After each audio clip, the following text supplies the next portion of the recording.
I want to ask you, when was the last time you found yourself saying, oh no, I'm scared to tell so and so something because I'm scared they're going to be mad at me?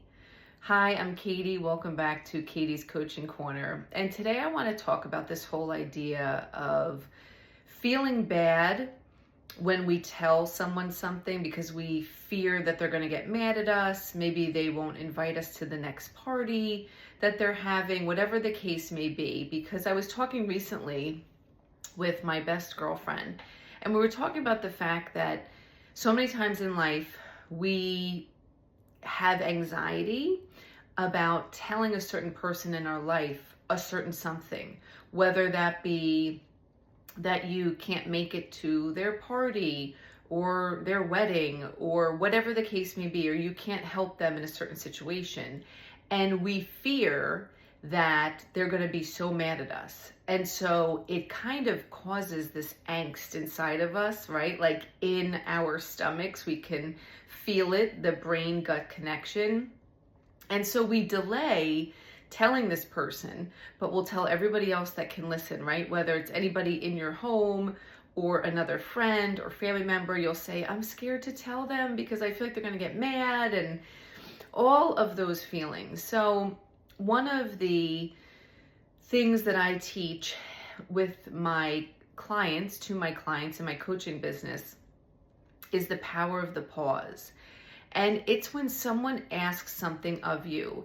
Now, yes, I agree that many times it's hard right in the moment if you're face to face with someone and they're asking something of you and you feel this need to say yes, but you feel like you want to say no on the inside, right? The minute they ask you, you get this visceral reaction of no, but you find yourself saying yes, or yeah, I think I can, I'll just check my calendar, I can do it, And so the power of the pause looks like this. When someone asks something of you, you take a deep breath and you say, thank you so much for asking. I'm going to have to check my schedule and get back to you. You've taken the control back in your court. You've taken the ball back in your court. And I've spoken about this many times in my coaching business and on lives and videos. And so one of the points that I really want to drive home today, when we feel like someone's going to be mad at us for telling them no to something, or there was a change in plans, at the end of the day, it's not about that other person. But we make it about them by saying, she's going to be so mad at me when I tell her that I can't come to her party Friday night, right? We make it all about them, but in reality, it's about us. It's about you and your family or your friends or whatever is going on in your life, right? If you can't make it to the party because you have another engagement, right? If you can't make it to the party because you're not feeling well, or maybe you're struggling with something in your life right now. So what I have found to be successful for myself, and I teach my clients, is you approach the conversation with love. And you want to make it known to that other person that it has nothing to do with them, right? It's not that you don't want to be there at the party, at their house, whatever's going on. You love being with them and hanging out with them.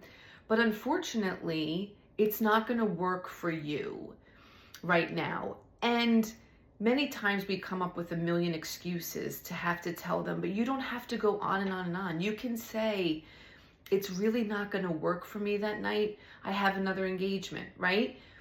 Now, if they ask, well, what's the other engagement, right? Of course, then that kind of throws a curveball, because then maybe you feel like, is she going to be mad that I'm going to Susie's party and not her party? Well, maybe her feelings will be hurt, but I have found in my 48 years of living that most people will continue to ask you to their parties, their Christmas parties, their whatever whatever they're having at their house. They will continue to ask you. It's just that in that moment, maybe their feelings are hurt because you've chosen another party over theirs. And again, you can remind them with love, I have so much fun at your house. I love hanging out at your house with your family. It's just unfortunately, we can't do both parties in the same night. And we have responded to this party first. And that is what we're doing. When you try to approach it and let the person know, it's not about you. It's not that I don't love you or I don't love spending time with you and your family. It's just not going to work for me and my family that night. We are so concerned with how everybody else feels and what they're going to think. But when was the last time that you truly asked yourself, well, how am I going to feel? How are my feelings? And what is going to be the ramification for me, right? What will be the consequences for me, right? If we try to do everything all in one night and we try to jam, 2 or 3 parties into one night, who suffers? You, right? None of those people that are throwing parties are suffering. They're partying. And you're trying to get to this one between 5:30 and 6:30, and this one between 7 and 8, and this one between 8:30 and 9:30. You're running around like a chicken without a head. You're stressed out. At each party, you're just waiting to go to the next party. You're the only one that's suffering. When you can take that burden off of yourself, you give them the message, and however they react has nothing to do with you in the way that you can't control it. If they get so mad and never talk to you again, guess what? You didn't need that person in your life.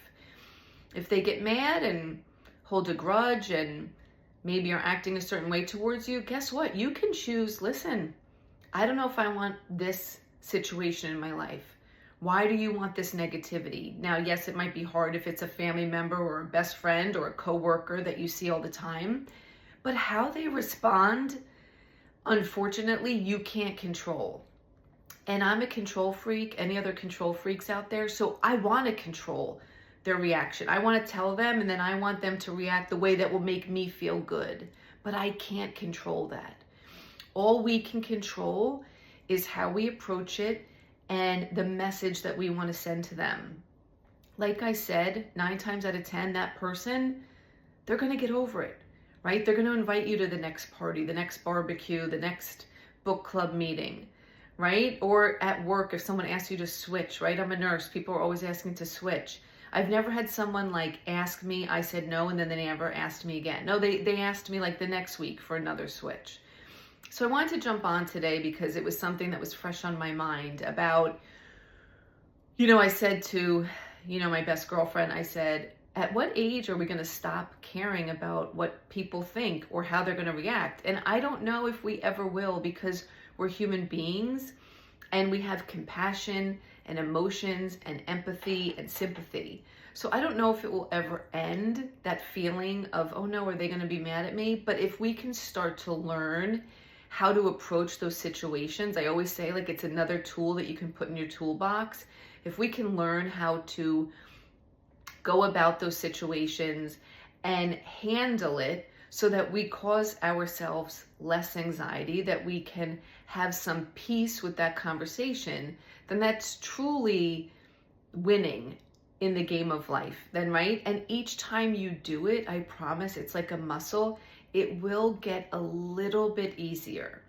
So let me know your thoughts. If you're someone that worries about what other people think, if you struggle with this, if you have found a way to deal with this, I would absolutely love to hear your thoughts. You can comment below. And until next time, I hope you have a beautiful day, evening, night, wherever you are in the world. Bye-bye.